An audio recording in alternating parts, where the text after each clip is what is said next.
If your GarageBand tracks are pumping, they've got a distorted sound, or they're clipping on your faders, then it could be that you are recording and mixing too loud. So in this video, I'm going to give you some tips for how to get a balanced mix and avoid these problems in GarageBand. Let's go.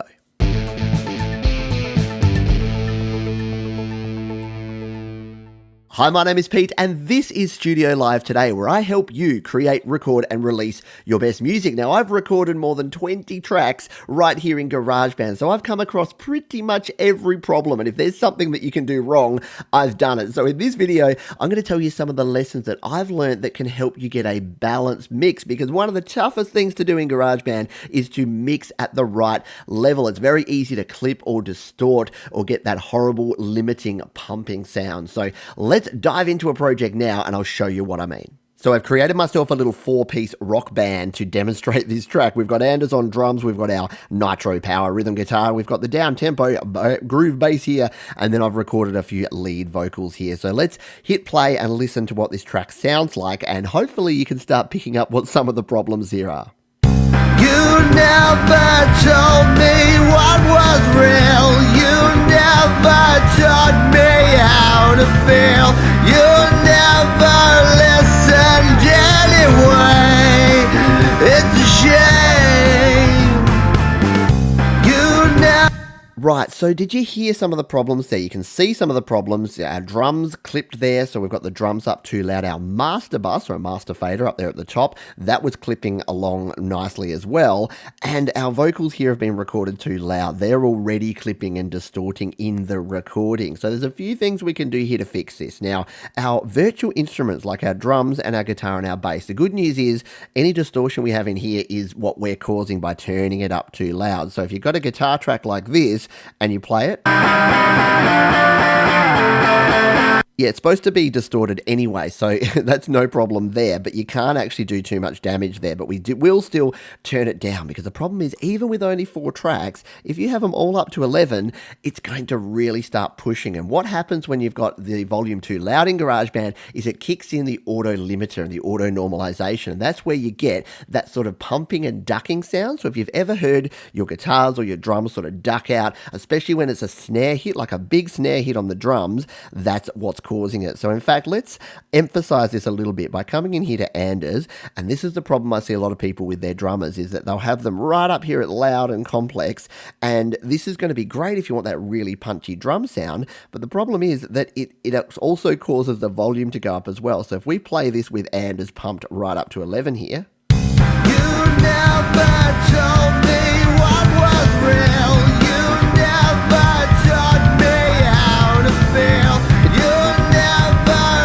Sorry, can you hear how it's burying the guitar, and when the snare and the bass hits are happening, it's really burying it. Now, this is a lesser of an example because it's a very full-on drum beat. If you've got like a oop, ish, oop, it can actually sound even worse. So if you're hearing that sound, turn your drums down. And if you're using virtual drums like we are here, also look at the velocity of your drums. So come into drummer and drop that velocity down a little bit. So I reckon Anders can sit around about here, and we're still going to get a good drum sound. Let's come back to our track and just solo Anders and take a listen.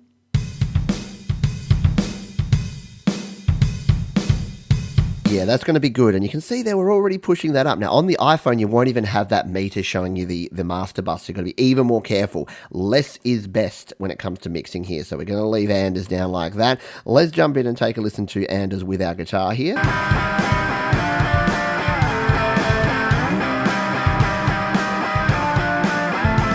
Yep, that's looking about right. Let's bring in the bass guitar.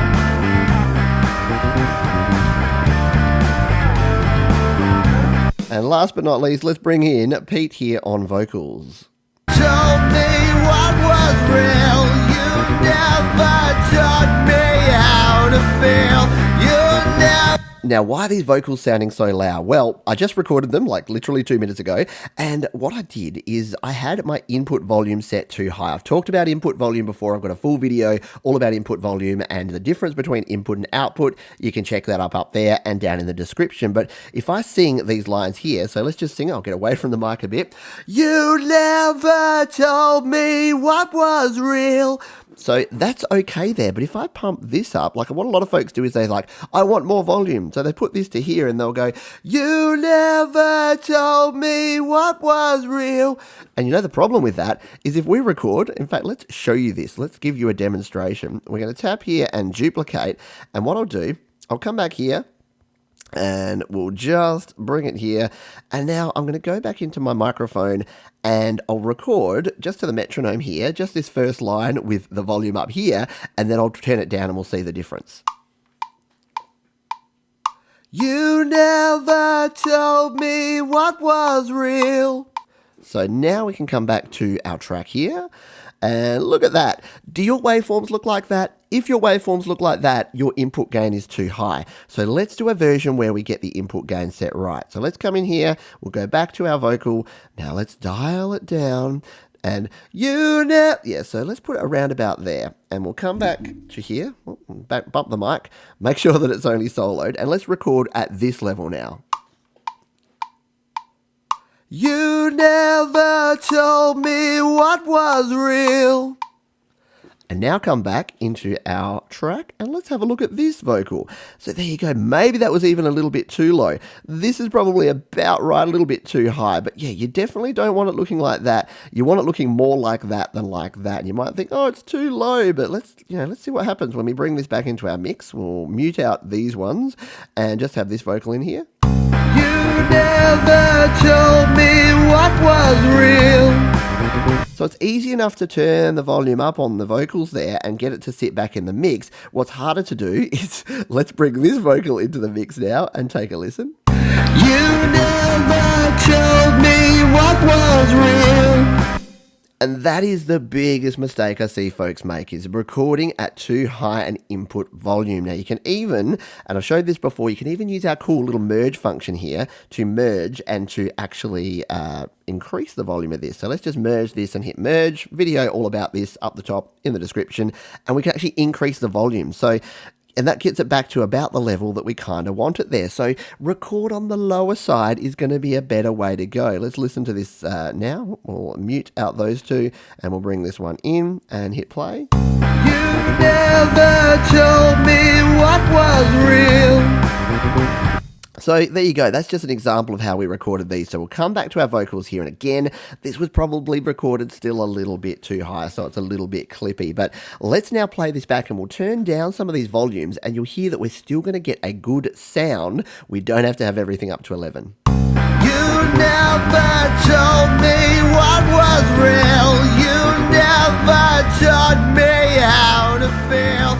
You never listened anyway.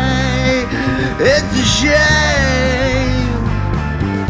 You never told me what was real. You never. So there you go. You can see there that when we're looking at our master bus there, we've got everything lower down and it's sounding better, and it's also not going to clip. We're not going to get the pumping. We're not going to get the distortion or that auto limiting kicking in. So that's my tip there. Now there's one more tip that we have here, and that's our FX trick.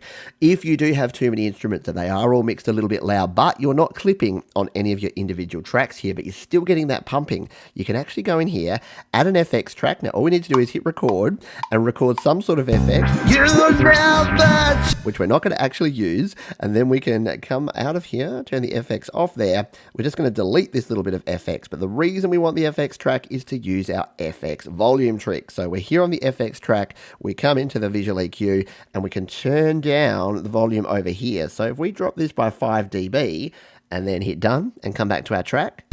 You never told me what was real. You never taught me how. It's much lower, and that's going to sound much better, especially when we then export it. If you're going to export it, the GarageBand does auto normalization at the end. And yes, there's another video about auto normalization, which I will link in the description. So that is what My best advice is if you are getting that pumping sound, I see too many projects that could be simply fixed simply by turning the audio volume down when you're recording a vocal, a guitar, any external instrument. And if you're using your virtual instruments, look at the velocity. So come in here and look at the velocity of your drums, or if you're using bass or other things and MIDI instruments, look at the velocity of your MIDI notes and look at your volume faders. If your volume faders are all up here, you're probably not getting the best sound that you could. You're going to get this clippy, distorty sound. Keep your volume faders low, keep your mixers sounding good, and you'll be creating really good music.